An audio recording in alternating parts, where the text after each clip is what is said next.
अब राजधानी भोपाल से आपको खबर बता देते हैं, जहां काला साम्राज्य का अब राज खुलेगा। ऐसा हम इसीलिए कह रहे हैं क्योंकि सौरभ शर्मा मामले में एक बड़ा अपडेट आया है। सौरभ और चेतन की 7 दिन की रिमांड मिल चुकी है। 4 फरवरी तक दोनों को रिमांड पर सौंपा गया। लोकायुक्त टीम रिमांड मांगी थी और आपको बता दें कि सौरभ के वकील ने रिमांड का विरोध भी किया था।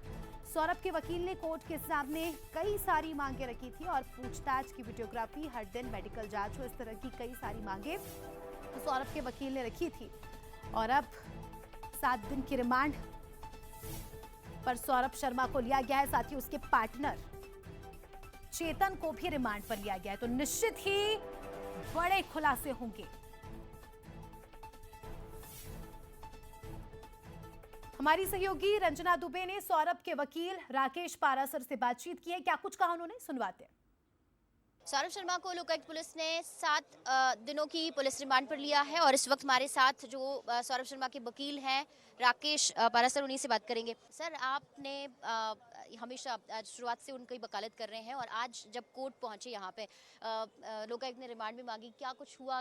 कहा बीच में ये भी सुना गया कि थोड़ी सी बहस भी हुई क्योंकि आप चाहते थे कि 7 दिनों की रिमांड उनको ना मिले। काफ़ी लंबी चौड़ी बहस हुई।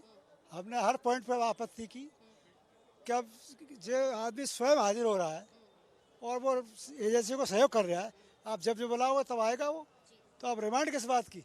बरामदगी उससे कुछ हो नहीं है, उससे कुछ बरामद हुआ भी नहीं है। तो इनका ये कह रहा था कि हम इसको कुछ संपत्ति के बारे में जांच करेंगे। तो मैंने कहा संपत्ति के बारे में कागज पहले लिए गए थे, तो बोला और भी कराएंगे। जब आपने सौरभ शर्मा ने सरेंडर को लेकर आवेदन दिया था, आप साथ में थे, तब आपने 4 पॉइंट रखे थे कि वीडियोग्राफी हो, मेडिकल जांच हो और भी चीज़ें हैं, तो वो सारे एक्सेप्ट हुए हैं क्या? उनको मान लिया गया है? अभी वो पेंडिंग है। वीडियोग्राफी भी एक्सेप्ट नहीं हुई है? नहीं, वो मेडिकल तो एक्सेप्ट हो गया। मेडिकल एक्सेप्ट हो गया और प्रताड़ित और भोजन व्यवस्था सुरक्षा, वीडियोग्राफी को लेकर आपने जो कहा था वो एक्सेप्ट हुआ है क्या? वो भी पड़ा नहीं है। वो पड़ा है। तो ये जिस तरीके से आपने कहा है कि उनकी जान को खतरा है, अभी आपको लग रहा है कि जिस तरीके से वो पूछताछ होगी और ये भी कहा है कि सरज जायसवाल, चेतन गौर सबके साथ अब सौरभ शर्मा की पूछताछ करेगी एक साथ बिठाकर लोकायुक्त पुलिस, आप संतुष्ट हैं इस पूरे मामले से कि उनकी सुरक्षा या उनकी अभी भी आपको कुछ लग रहा है कि जान को खतरा है? अभी भी आपको लग रहा है? सबसे अलग अलग पूछो, एक तरह थोड़ी है कि डिबेट हो रही है, तुम ये बताओ तुम बताओ। मैं अब आपके मुंह में प्रश्न डाल दूँ, उत्तर निकलवाऊँ तो ये गलत हो जाएगा। आप पूछ, लग रहा है कि सौरभ शर्मा सहयोग कर रहे हैं, तो उनसे उनकी जो शर्तें हैं उस जो उन्होंने रखा था उस आधार। सौरभ शर्मा शुरू सहयोग कर रहे हो तैयार है, वो न्यायालय से भागा नहीं है और कानून की मदद कर रहा है, कानून के साथ। तो सर, आप ये सवाल भी खड़े हो रहे थे कि दुबई में हैं कि कहाँ हैं, तो ये पर्सनल एथिक्स है, पर्सनल लाइफ है उसकी, कहाँ हो सकता है हमें क्या पता।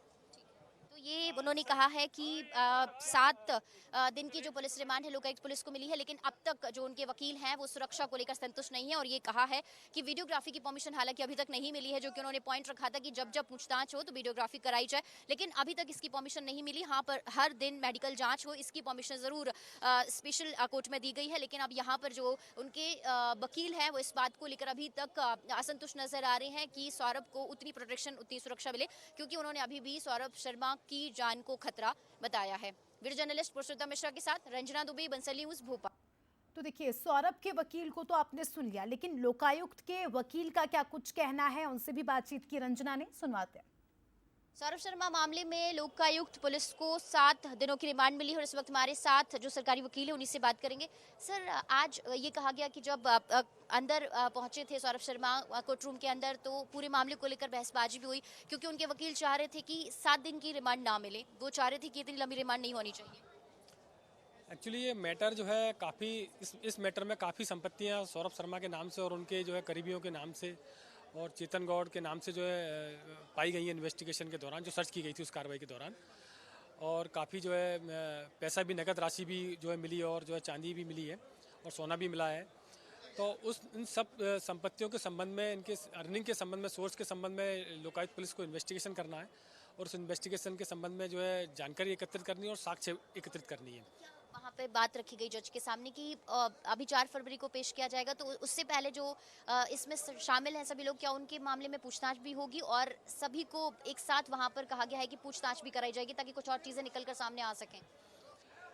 एक्चुअली मैडम, जब इंट्रोगेशन होता है आरोपियों के, जब एक से अधिक आरोपी होते हैं, तो इंट्रोगेशन के लिए कोई ऐसा गाइडलाइन नहीं है कि जो एक साथ नहीं कर सकते या अलग अलग कर सकते हैं।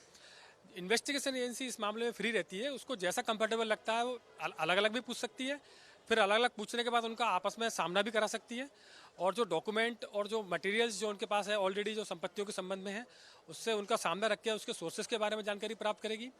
उसके बाद जो है वो जानकारियाँ जो उनको मिलेंगी वो सारा जो है एक एविडेंस होता है, वो सारा एविडेंस जो है वो चार्जशीट के समक्ष माननीय न्यायालय के साथ प्रस्तुत किया जाता है। लेकिन जो सौरभ शर्मा के वकील हैं राकेश पारा सर, वो कह रहे हैं कि उनकी सुरक्षा को लेकर अभी भी संतुष्ट नहीं है, उनको लग रहा है कि अभी भी उनकी जान को खतरा है। मैडम, सामान्य परिस्थितियों में जब कोई व्यक्ति असुरक्षित महसूस करता है तो वो पुलिस से प्रोटेक्शन मांगता है, और अब तो माननीय न्यायालय द्वारा उसको पुलिस कस्टडी में दिया गया है, तो इससे ज़्यादा अधिक सुरक्षा और क्या हो सकती है। लेकिन तमाम पक्ष जज ने सुने हैं, उसके बाद ही जो 7 दिनों की जो पुलिस रिमांड है वो भेजी, और एक बार फिर से अब 4 फरवरी को सौरभ शर्मा कोर्ट में पेश होंगे। वीडियो जर्नलिस्ट पुरुषोत्तम मिश्रा के साथ रंजना दुबे, बंसल न्यूज, भोपाल। तो देखिए, बंसल न्यूज ने दोनों ही पक्षों का कहना आपको सुनवाया और लगातार हम आपको इस पूरे मामले से जुड़ा अपडेट देते रहेंगे।